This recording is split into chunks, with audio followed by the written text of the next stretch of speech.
Olá, seja muito bem-vindo ao canal Contabilidade Societária. Quem vos fala é o professor Roberto Penha.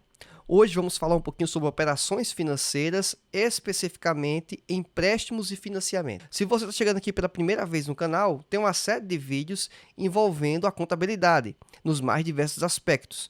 Existem vídeos falando sobre operações financeiras. Os links para estes vídeos, bem como também inclusive um podcast, estão na descrição deste vídeo. Se você quiser o acesso aos slides utilizados nessa apresentação, também o link para eles consta na descrição. Tem um canal do Telegram, onde você tem acesso a todo esse conteúdo gratuitamente. Vamos agora para a nossa primeira situação, a situação de empréstimo. Vamos aqui dar um rápido panorama para você entender as diferenças, ou o que é, na verdade, cada um desses elementos, e vamos ter um exemplo prático, o cálculo efetivamente. Como funciona uma operação de empréstimo?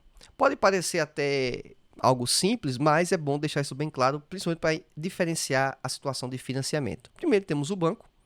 Ele possui um recurso financeiro que ele captou, obviamente, de agentes superavitários, outros investidores, outras empresas que aportaram e compraram CDBs, títulos do banco, ou seja, colocaram o dinheiro na mão do banco. Esse banco ele pega esse recurso e empresta para uma fábrica, uma indústria, uma empresa que está necessitando desse recurso.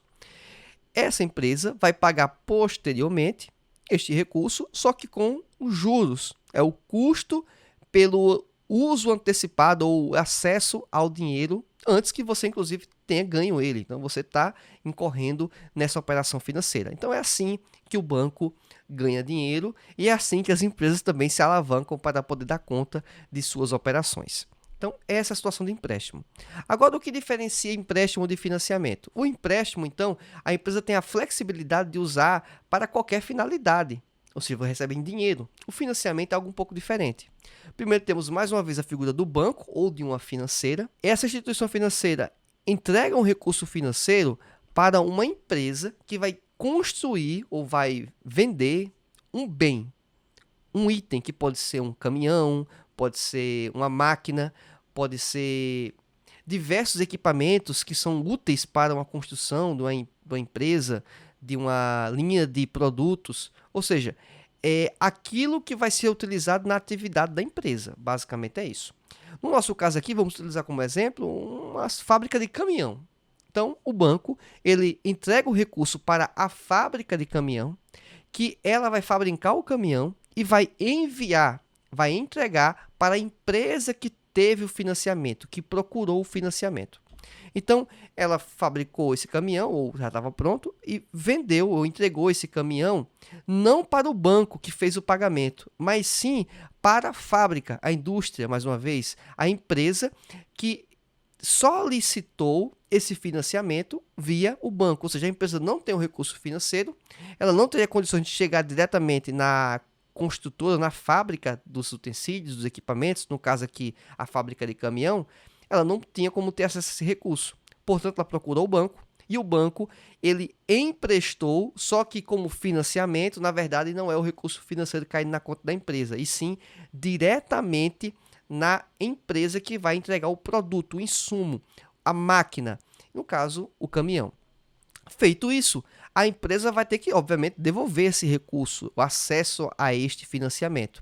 E devolve, obviamente, ao próprio banco ou financeira, mais uma vez, entregando com juros. Perceba que até a figura gráfica utilizada apresenta aqui que são mais moedas, mais cédulas, exatamente a conotação que é o principal, mais os juros. Então, isso é o que funciona, isso é o que são as operações de empréstimo e operações de financiamento. Perceba que a ideia, em geral, ela é muito parecida. A empresa que não tem recurso, ou uma pessoa física, no caso, poderia também ser, ela recorre a um banco, uma financeira, que vai emprestar esse recurso. O processo ou o caminho pode ser um pouco diferente, mas quando entramos no processo da contabilização, que vai ser o nosso enfoque agora, como vamos ter um exemplo prático, você vai perceber que pouco importa essa ideia de empréstimo e de financiamento. O que eventualmente pode incorrer é que em alguns momentos existem financiamentos com um certo subsídio, seja governamental ou até mesmo de alguns setores da economia, tentando, obviamente, conseguir vender e entregar o seu produto. Então, acontecem cenários como esse. A empresa Pardal Limitada contraiu empréstimo bancário para adquirir estoques no valor de R$200 mil junto ao Banco Top SA, em 12/4 de X1. Na operação financeira, foram cobrados uma taxa de abertura de crédito de R$500. O empréstimo também teve IOF, que é o Imposto sobre Operações Financeiras, no valor de R$800 e será pago em 24 parcelas de R$9.100. Com base nisso, contabilize todas as operações necessárias para este empréstimo na empresa Pardal Limitada, obviamente para a gente não fazer o lançamento no banco, na financeira. Perceba também uma informação muito interessante aqui, é que a conotação ou a ideia aqui da nossa operação vai ser o foco na operação financeira e não, na verdade, o que ela vai fazer com esse recurso, a empresa, por exemplo, comprar os estoques, que é o que é aqui apresentado. Você percebe que já estamos com todos os lançamentos aqui montados. Não se preocupe, a gente vai explicar cada um deles, passo a passo, item a item, e também, inclusive, aqui apresentando algumas memórias de cálculo para facilitar o seu entendimento. Bem, primeiro vamos começar aqui na data inicial da operação, que foi dia 12/4 de X1. Percebemos que a empresa, ao contratar um empréstimo de R$200 mil em 24 meses, temos uma figura de curto e longo prazo. Ativo circulante, curto prazo, e ativo não circulante, o longo prazo, aquilo que excede 12 meses. O cálculo de R$200 mil em 24 meses fica muito fácil fazer essa divisão. 100 mil para um lado, 100 mil para o outro. Então, 100 mil vai ficar no circulante, 100 mil no não circulante. Utilizei aqui os termos empréstimos a pagar e empréstimos a pagar longo prazo. Exatamente a conotação do ativo não circulante. Isso aqui nós estamos cobrindo o crédito, os 200 mil. Agora, vamos trabalhar nos débitos. O primeiro custo é a taxa de abertura de crédito, no valor de R$500, chamada de TAC. Então, a conta débito, despesa, de R$500. Temos também o débito de IOF, no valor de R$800. Esses montantes representam R$1.300 de custos e tributos. Portanto, a empresa vai receber líquido na sua conta bancária o valor de R$ 198.700. Então, temos o débito de R$ 198.700 na conta banco, Banco Top, né? O banco em que eles recorreram ao empréstimo, eles tinham conta lá.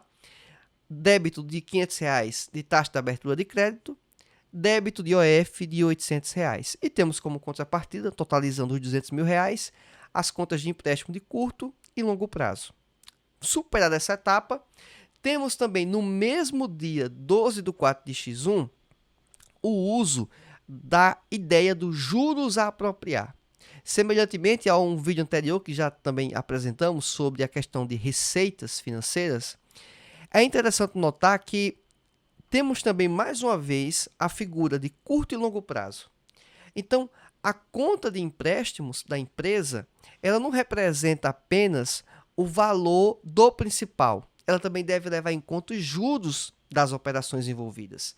Mas a pergunta é, como eu atualizo isso? Como eu deixo essa informação latente para o investidor, para o sócio, para os interessados na informação contábil? Aí entra de forma muito importante a figura dos juros a apropriar, ou juros passivos a incorrer, ou juros passivos a transcorrer. Tem diversos termos aqui aplicados a isso. Mas vamos considerar aqui o termo chamado juros a apropriar. Partindo dessa ideia, eu tenho que levantar primeiro o custo de juros na operação. E essa informação é muito fácil de se levantar. Dado aqui ao próprio enunciado, nós temos a informação que R$200 mil é do valor principal. E o valor das parcelas é no valor de R$ 9.100. Portanto, os R$ 9.100 multiplicado por 24, que é o número de parcelas, nós temos um valor de R$ 218.400. Portanto, os juros dessa operação total vai ser de R$ 18.400. Os 218.400 menos os R$ 200 mil. Feito isso, nós também podemos classificar e devemos, inclusive, classificar no curto e longo prazo. E também, mais uma vez, é algo relativamente fácil de se fazer. É pegar o valor e dividir por 2, porque estamos trabalhando exatamente com 24 meses, então ficou muito fácil esse raciocínio. 18.400 dividido por 24 vezes 12, temos um valor de R$ 9.200 no curto prazo e, obviamente, R$ 9.200 também para o longo prazo, foi a diferença. Feito isso, nós temos aqui o lançamento, conforme indicado na própria apresentação de slides, que em 12/4 temos débito de juros a apropriar, é uma conta retificadora do passivo, ou seja, o passivo tem natureza credora. A conta de empréstimos está com saldo credor, inicialmente no valor de 200 mil, que foi o valor principal adquirido, 100 mil no curto, 100 mil no longo.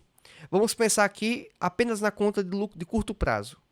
Eu tenho 100 mil reais no curto prazo, mas como eu vou ter que reconhecer os juros da operação ao longo do tempo, já em que, inclusive, esse número já está claramente fixado pelas parcelas a serem pagas, eu tenho um valor de R$ 9.200 de juros no curto prazo.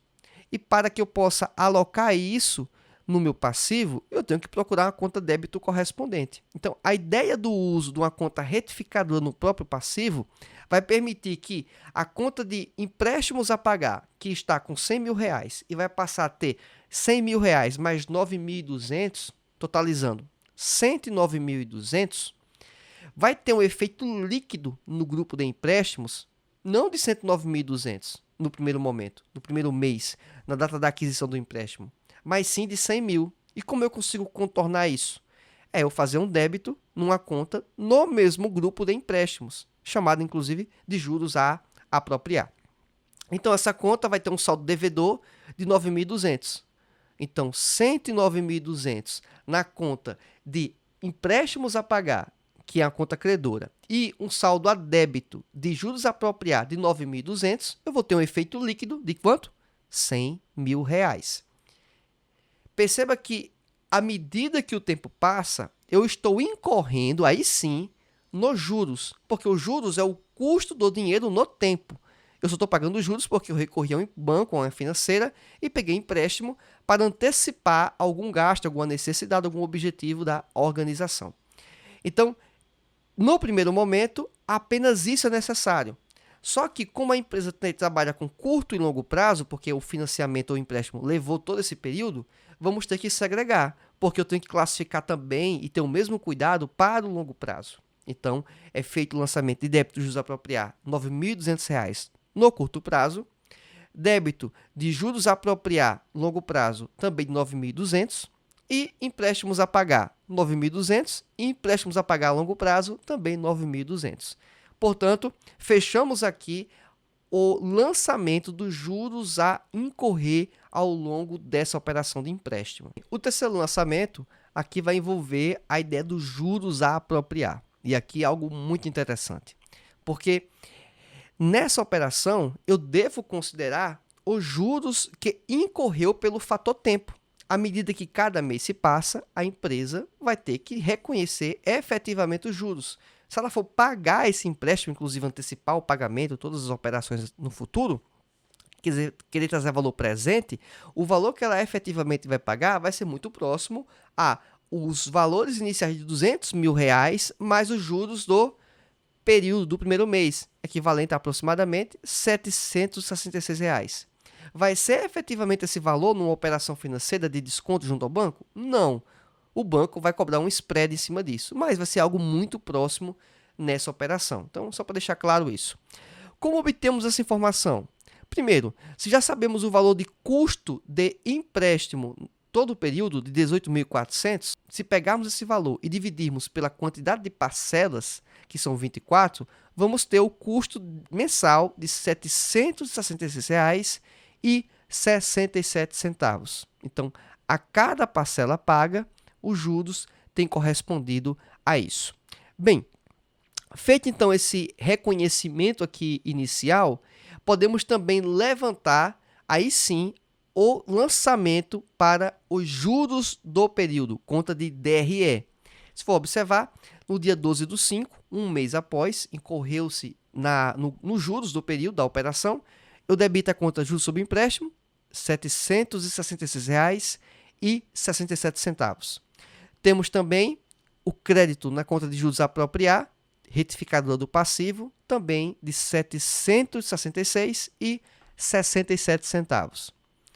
Feito esse lançamento, reconhecendo os juros do período, se você tivesse uma visão gráfica dessa operação, seja no balancete de suspensão ou no razonete, você teria o efeito líquido do empréstimo de o valor principal e no primeiro mês um saldo de 766,67 a pagar, que é a operação de juros. Então, a cada mês que se passa, esse valor de juros a apropriar, ele vai sendo reduzido, vai sendo diminuído, e a conta de empréstimos vai ficando com um valor a pagar superior.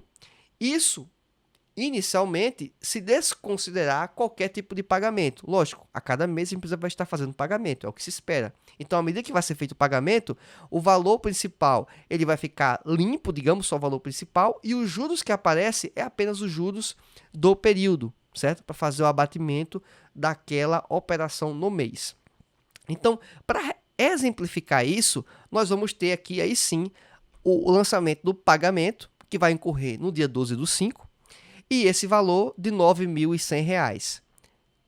Paga-se a conta de empréstimos a pagar, e dos 9.100, nós sabemos que 8.333,33 é o valor do principal, e a diferença é o valor dos juros da operação, saindo, obviamente, creditando a conta do próprio Banco Top. Então, assim, ao pagar a parcela de R$ 9.100, a empresa está pagando o principal e a parcela dos juros. Então, inicialmente, alguns entenderiam que esse lançamento aqui, essa estrutura de lançamentos, resolveu tudo.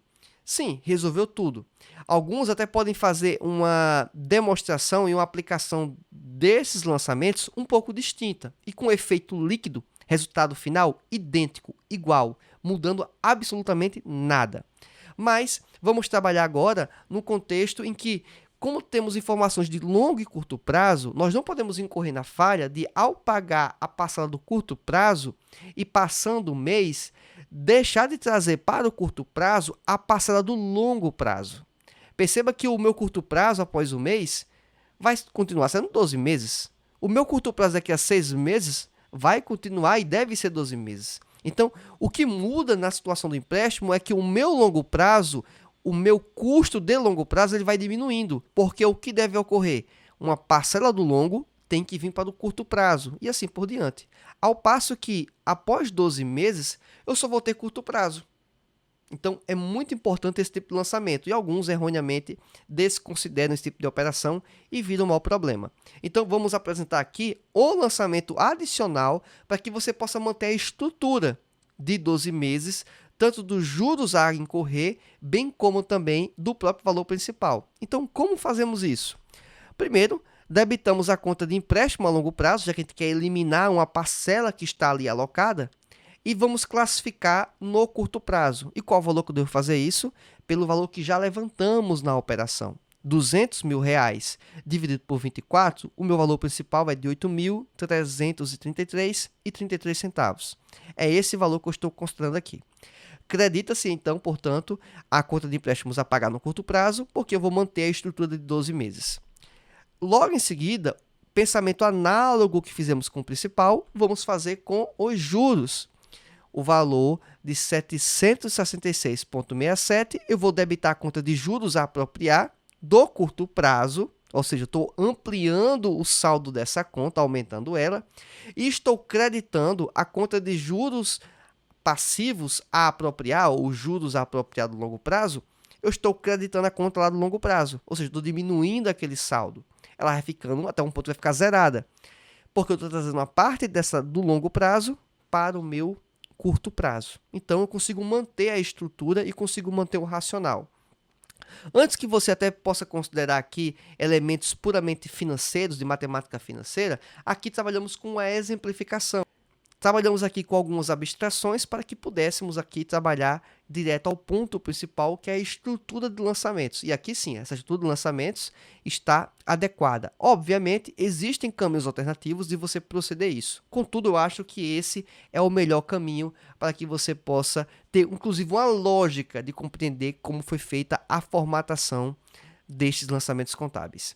Espero que esse conteúdo tenha sido útil para você. Se você assim o achou, considere se inscrever no canal, deixar o like, compartilhar com amigos que você acha que possa fazer sentido esse conteúdo.